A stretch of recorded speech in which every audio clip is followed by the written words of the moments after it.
got a bird for the winter. In the electric hum of 1960s London, two young guitarists stood at the edge of something vast: Eric Clapton, a devout guardian of the blues, and Jeff Beck, an incendiary radical reshaping the guitar's vocabulary. Their paths crossed amid smoke-filled clubs, chart ambition, and the raw hunger of a musical revolution. Their choices would ripple across decades. Fans picked sides, critics wrote epics, and managers lit sparks that turned into mythology. But beyond press releases and staged concerts lay private decisions, bruised egos, and moments no headline captured. What really went down between Clapton and Beck when the lights went down? Stay with us as we find out. The London of the early 1960s was not just a city. It was a storm brewing on every street corner, in every smoke-filled club, in every restless youth who refused to sit still. The world was changing, and music was its heartbeat. Into this maelstrom stepped two young guitarists, both armed with extraordinary talent, both destined to leave their fingerprints on the very DNA of rock. Eric Clapton, hailed as God by graffiti-scrawling fans, had already carved out a reputation for fierce blues authenticity. Jeff Beck, on the other hand, was a wild card, unpredictable, and unafraid to bend sound into shapes no one had ever heard before. But when their paths crossed in the Yardbirds, the stage was set for a clash that would echo through rock history. What happens when two titans fight not with fists, but with 6 strings? Let's find out. The Yardbirds were a band in transition, hungry for direction, desperate for identity. Clapton, their first guitar star, brought raw blues mastery, channeling Robert Johnson and Muddy Waters through a Les Paul and a Vox amp. His style was clean, disciplined, almost purist. He refused to compromise the blues for fleeting trends. But the British music scene was already shifting, leaning toward pop innovation and experimental textures. Clapton felt the weight of compromise tightening around his shoulders, and whispers of discontent grew louder with every rehearsal. Enter Jeff Beck. His arrival was like striking a match in a room full of kerosene. Where Clapton drew lines, Beck blurred them. Where Clapton followed the tradition of the Delta and Chicago masters, Beck tore tradition to shreds, bending notes into screams, growls, and otherworldly echoes that no one had thought possible. Fans who had worshipped Clapton's precision now found themselves stunned by Beck's unpredictability. It was not just a new guitarist stepping in, it was a new philosophy of what the electric guitar could be. The clash was inevitable. These were not two men destined to blend seamlessly. They were destined to collide. Clapton's exit from the Yardbirds created a vacuum that Beck eagerly filled, but the comparison was unavoidable. Fans, critics, and even the bandmates themselves measured every note, every solo, against the shadow of Clapton. What unfolded was not merely a replacement, it was the spark of a rivalry that blurred the line between admiration and competition. London, 1965. The Yardbirds were riding high on a wave of success, their single, For Your Love, climbing the charts, radio stations blasting it into the ears of a hungry youth culture. To outsiders, the band looked unstoppable. But inside, something was breaking. Eric Clapton, the group's golden guitarist, was simmering with discontent. To him, For Your Love was a betrayal. Too pop, too polished, too far from the raw blues he had sworn allegiance to. He wasn't just a guitarist, he was a disciple of authenticity. And in his eyes, the Yardbirds had committed heresy. The decision didn't come lightly, though Clapton himself would later say it was inevitable. From the start, his relationship with the Yardbirds had been uneasy. He had joined with the understanding that their mission was to channel the spirit of the blues, to give voice to a tradition that ran through the Mississippi Delta and Chicago's smoky clubs. But as their manager pushed for hits, As the label demanded broader appeal, the blues gave way to experimentation. Songs like For Your Love leaned toward pop psychedelia, with harpsichords and layered harmonies. To Clapton, this was sacrilege. The breaking point came quickly. For Your Love was released in March 1965, and almost overnight, Clapton announced he was done. He didn't rant, he didn't argue. He simply walked away, leaving the band stunned. Imagine it. The Yardbirds, poised on the edge of stardom, suddenly losing the guitarist who had defined their sound. His bandmates were blindsided, and their fans were left scrambling for answers. Why abandon a rising band at the very moment of success? To Clapton, the answer was simple. He would rather starve for the blues than feast on pop. Behind the scenes, though, there was more than just artistic integrity at play. Clapton was young, proud, and fiercely stubborn. He wasn't just leaving a band, he was making a statement to the world. Eric Clapton would not be bought, bent, or reshaped by commercial forces. His exit was a declaration of war, not against the Yardbirds, but against compromise itself. The Yardbirds were shaken, but they weren't finished. Clapton's departure created a void, yes, but it also opened a door. And through that door would step Jeff Beck, armed with innovation, fire, and a sound that would catapult the band into uncharted territory. When Eric Clapton stormed out of the Yardbirds in defiance, the band stood at a dangerous crossroads. Success was within reach, but without a guitarist to carry their sound, they risked fading into obscurity.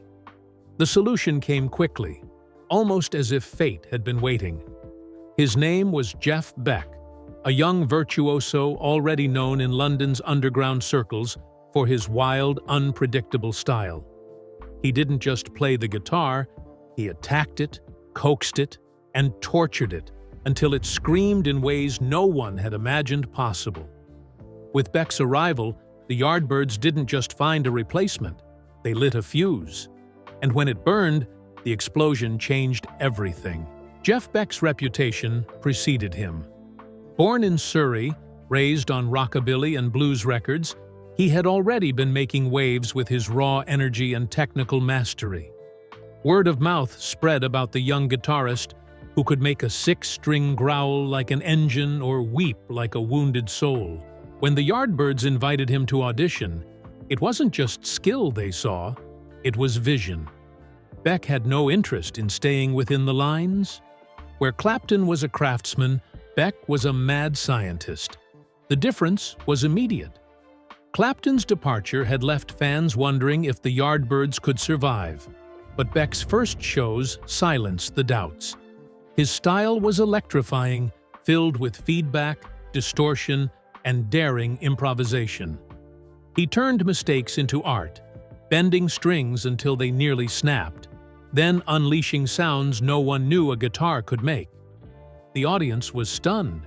Some were unsettled, unsure of what they were hearing, but all agreed it was new and it was powerful. With Beck, the Yardbirds began to redefine themselves. Songs like Heart Full of Soul and Shapes of Things revealed a band no longer confined by blues purism. They were experimenting, stretching into psychedelia, laying groundwork for heavy rock and even metal. And at the heart of it all was Jeff Beck, whose audacity gave the Yardbirds a new identity. Still, Beck's arrival carried weight beyond music. He wasn't just stepping into a vacant role, he was stepping into Clapton's shadow. Fans debated furiously. Was Beck better, bolder, or merely reckless? The comparisons fueled the mythology, creating not just a transition, but a rivalry that crackled through every note played. The story of Eric Clapton and Jeff Beck is not merely about two guitarists, it is about two opposing visions of what the guitar could be. When Clapton left the Yardbirds, he carried with him the weight of tradition. To him, the electric guitar was a vessel for the blues, sacred in its lineage, pure in its expression. Jeff Beck, however, took that same instrument and treated it like a weapon of discovery, bending it, twisting it, and launching it into sonic territories no one had dared explore. Clapton's style was steeped in reverence. Every note he played was tethered to the past, echoing legends like B.B. King and Buddy Guy. His sound was smooth, deliberate, and drenched in emotion. Audiences were captivated because Clapton's guitar didn't just entertain, it testified.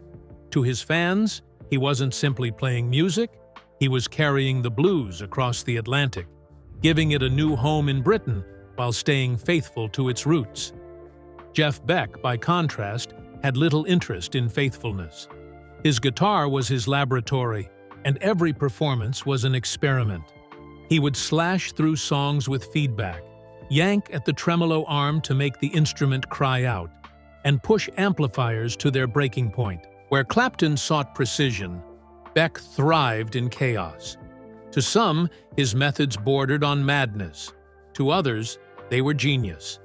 He wasn't just playing blues or rock, he was inventing the future of the electric guitar in real time. The rivalry between the two wasn't always spoken, but it was felt. Fans debated endlessly. Clapton's mastery versus Beck's innovation. Which was superior? Could tradition withstand the pull of progress, or would experimentation rewrite the rules of rock?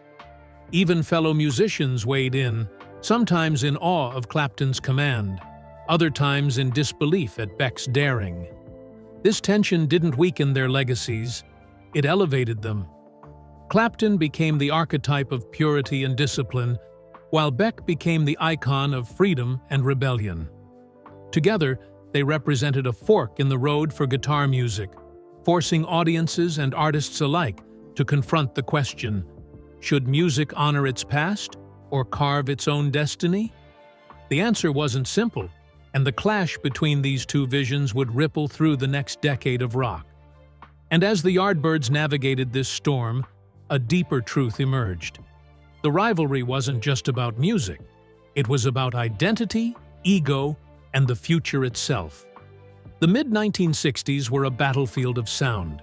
At its core stood a tug-of-war between the raw authenticity of the blues and the dizzying promise of a new kind of rock music that defied every rule.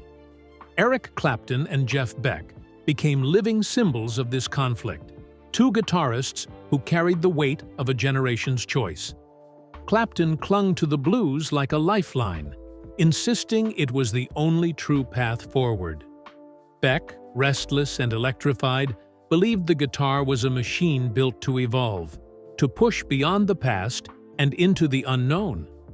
Eric Clapton's devotion to the blues was not an affectation, it was a creed. To him, the guitar was not for gimmicks or cheap tricks. It was for storytelling, for channeling pain, joy, and life itself through the language of the Delta.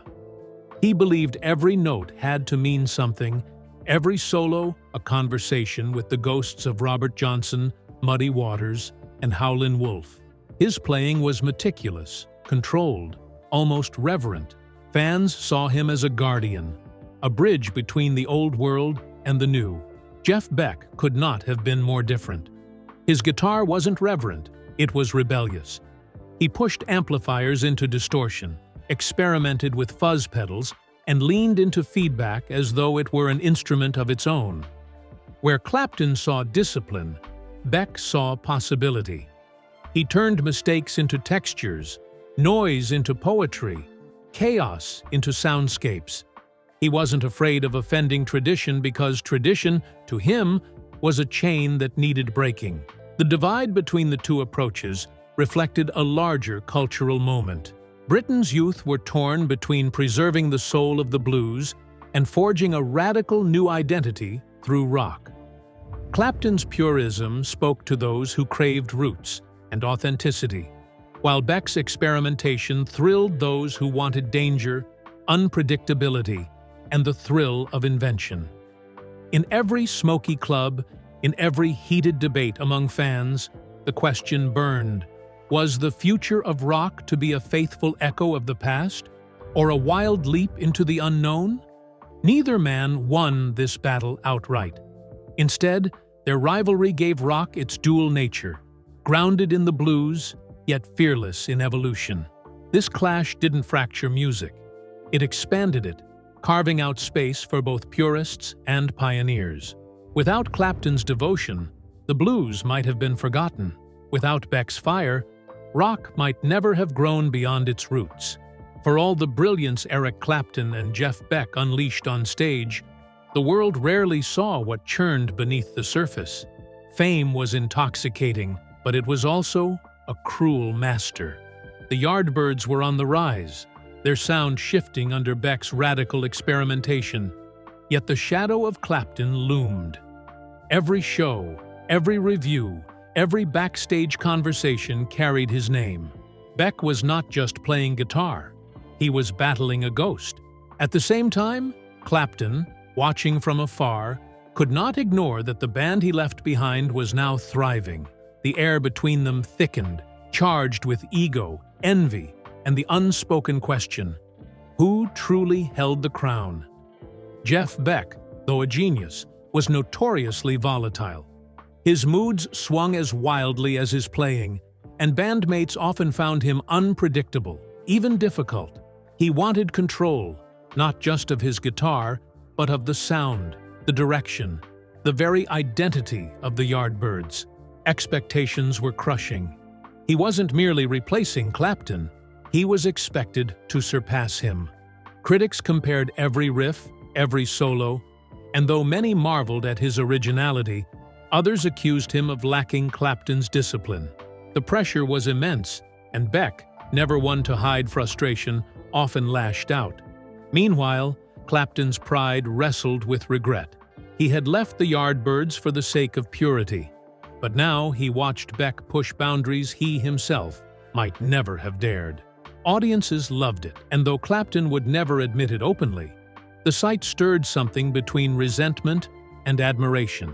He had carved a reputation as the blues purist, but Beck was earning headlines as the future of the guitar.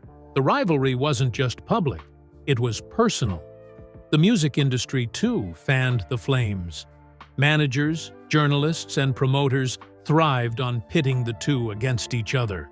Clapton versus Beck became a narrative that sold tickets and ink. Fans took sides, feeding the mythology of two titans locked in silent combat. The truth was more complicated. Both respected each other's brilliance, yet their egos prevented full acknowledgement. Behind the music, expectations weighed heavy. Clapton had to prove he was more than a blues traditionalist. Beck had to prove he was more than a flashy experimenter. Neither man could escape the other's shadow, and the tension would ripple across every stage they touched. By the time Eric Clapton walked away from the Yardbirds, his reputation was already formidable. He was Slowhand, the blues purist, the man who refused to bend for commercial trends. Yet, as Jeff Beck carved a new future for the Yardbirds, Clapton faced a stark reality. Purity alone would not sustain him. He needed a new path, one that honored the blues while elevating his artistry to uncharted heights. This was Clapton at the crossroads of destiny. Clapton's first step was deliberate. He joined John Mayall and the Blues Breakers, a move that seemed to cement his commitment to authenticity. Yet it was here that Clapton discovered reinvention need not betray tradition. With Mayall, Clapton's playing grew sharper, fiercer, and more expansive. His solos dripped with raw emotion, yet they carried the firepower of rock's rising tide. Audiences were mesmerized. His guitar work on the Piano album became a benchmark, earning him the now legendary graffiti scrawled across London walls. Clapton is God. For the first time, he wasn't just a guardian of the blues, he was its living prophet. But reinvention demanded more than mastery. Clapton began to experiment, carefully weaving rock sensibilities into his blues foundation. It wasn't reckless like Beck's approach, it was measured, thoughtful, a fusion of respect and innovation. He pushed amplifiers harder, dabbled with tone, and played with aggression that hinted at the heavier sounds to come. What Beck embraced in chaos, Clapton pursued through discipline. In his hands, the blues became something larger, something that spoke not only to purists, but to an entire generation searching for authenticity in the noise of the 1960s. This reinvention came at a personal cost. Clapton wrestled with insecurities, forever aware of Beck's meteoric rise with the Yardbirds. Could he outpace Beck's daring? Did his devotion to blues limit him? Or did it give him a unique edge? These doubts fueled him, pushing him toward collaborations that would further expand his identity. Soon, Clapton would step into Cream, a band that would obliterate boundaries and prove he could innovate without losing his soul. At this crossroads, Clapton made his choice. He would not abandon the blues, but he would not be trapped by it either. Reinvention was no longer optional. It was survival. And with it, he would carve a throne all his own. While Eric Clapton was reinventing himself within the structure of the blues, Jeff Beck was tearing down the walls of convention altogether. For Beck, the guitar was not a tool for preservation. It was a force of rebellion, a portal to sounds no one had yet dreamed of. His tenure with the Yardbirds had already proven his willingness to embrace chaos, but as the years pressed forward, Beck's experiments pushed beyond expectation. He was not simply a guitarist. He was an architect of a new sonic language. The question was no longer whether Jeff Beck could match Clapton. It was whether anyone could keep up with him. Beck's style was born of audacity. While others followed scales and patterns, Beck chased the unpredictable. He wielded feedback like a weapon, bent notes until they cried like voices, and toyed with distortion until the guitar became something almost alien. He wasn't afraid to let mistakes live, turning them into textures that gave his music an edge no perfectionist could replicate. Where Clapton's playing was steeped in reverence, Beck's was drenched in danger. Audiences didn't just hear him. They felt the shock of his electricity ripple through their bones. The Jeff Beck Group became the vessel for this energy. Formed in the late 1960s with Rod Stewart on vocals and Ron Wood on bass, the group fused Beck's guitar sorcery with raw rock swagger. Songs like Beck's Bolero and Truth showcased his ability to shift between haunting beauty and explosive chaos within the span of a single track. It was a blueprint for hard rock and heavy metal, a sound that would inspire Led Zeppelin, Deep Purple, and countless others. In every way, Beck was pulling rock forward, away from its roots and into its future. What set Beck apart wasn't just his innovation. It was his refusal to conform.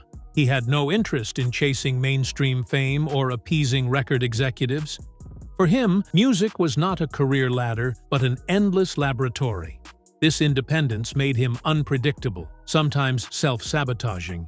Yet it also kept his work untamed, free of compromise. Beck's revolution was not about dethroning Clapton. It was about proving the guitar itself had no limits.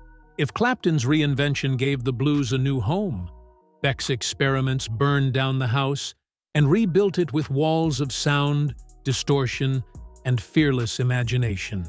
And yet, as these two men carved their separate kingdoms, fate was not finished with them. Time and circumstance would eventually bring their paths back together, and with it, the possibility of reconciliation, or the rekindling of rivalry. By the 1970s, the story of Eric Clapton and Jeff Beck had evolved from rivalry to legend. Each man had carved his own empire. Clapton, the blues statesman who could command stadiums with the weight of tradition refined through reinvention. Beck, the mercurial genius who refused to settle, constantly pushing his guitar into alien landscapes. For years, their paths ran parallel but separate, with fans and critics still framing their stories as a duel. Yet time has a way of softening sharp edges. The first flickers of reconciliation came in the late 1960s and 1970s, when both men found themselves orbiting the same circles of British rock royalty. Clapton, battling personal demons of addiction and heartbreak, leaned on the camaraderie of fellow musicians. Beck, often isolated by his uncompromising nature, could not entirely escape the gravitational pull of his peers. Their encounters, though rare, revealed something surprising. Beneath the rivalry, there was respect. One of the most significant moments came in 1983 at the Arms charity concerts. Organized to support multiple sclerosis research, these shows united Clapton, Beck, and Jimmy Page, three Yardbirds alumni, on the same stage. It was a spectacle. Three guitar gods, once divided by competition, now bound by a cause greater than ego.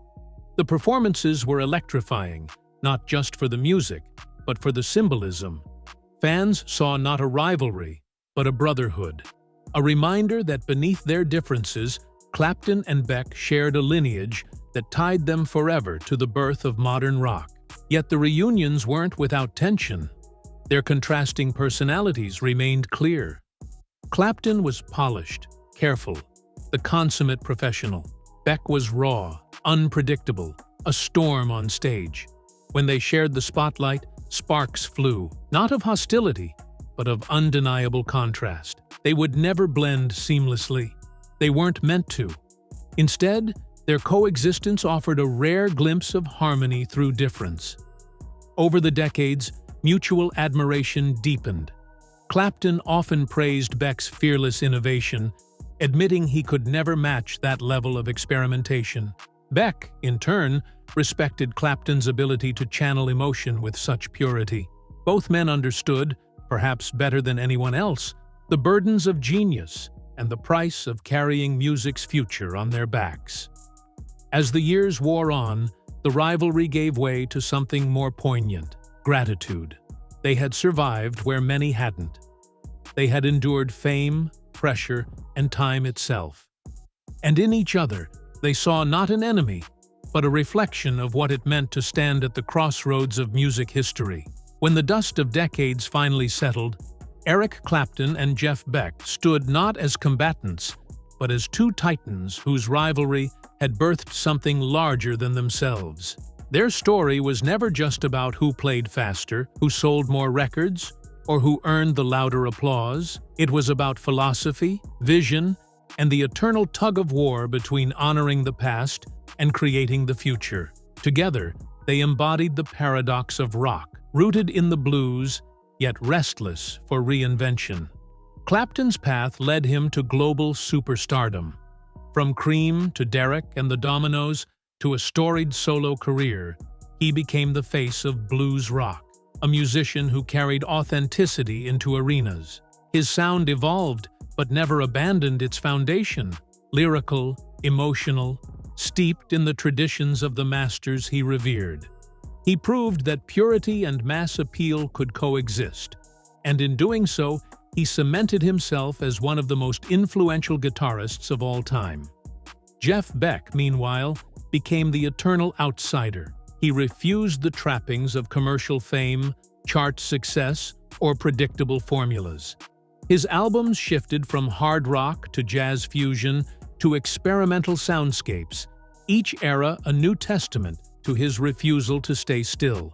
Though he never courted superstardom the way Clapton did, he didn't need to. Among musicians, Beck was revered as untouchable, a guitarist who redefined what the instrument could do and inspired countless players to abandon limits. Their rivalry, though sometimes fueled by ego and industry hype, ultimately served a greater purpose. It forced audiences and artists alike to grapple with the question: should music preserve its roots or forge into the unknown? The answer, thanks to Clapton and Beck, was both. Rock could be reverent and radical, traditional and experimental, emotional and chaotic. Their tension didn't divide rock, it expanded it. By the time they shared stages in later years, the rivalry had softened into mutual recognition. Clapton and Beck, once held up as opposites, were finally seen as complementary forces in the same story. One gave rock its backbone, the other gave it wings. Together, they redefined the role of the guitar in modern music, turning 6 strings into a universe of infinite possibility. The legacy of Clapton and Beck is not a tale of victory or defeat. It is the story of how two men, driven by passion and vision, collided in a moment of history and changed the sound of the world forever. And so, the tale of Eric Clapton and Jeff Beck is not one of rivalry alone, but of evolution. Their clash of styles, Clapton's reverent devotion to the blues, and Beck's fearless dive into innovation did more than define their careers. It forged a template for rock itself, proving that music can honor its roots while breaking every boundary. Which side do you find more powerful? The purity of tradition or the chaos of reinvention? Share your thoughts below. And if you want to uncover more untold stories of music's giants, don't forget to subscribe for the next deep dive.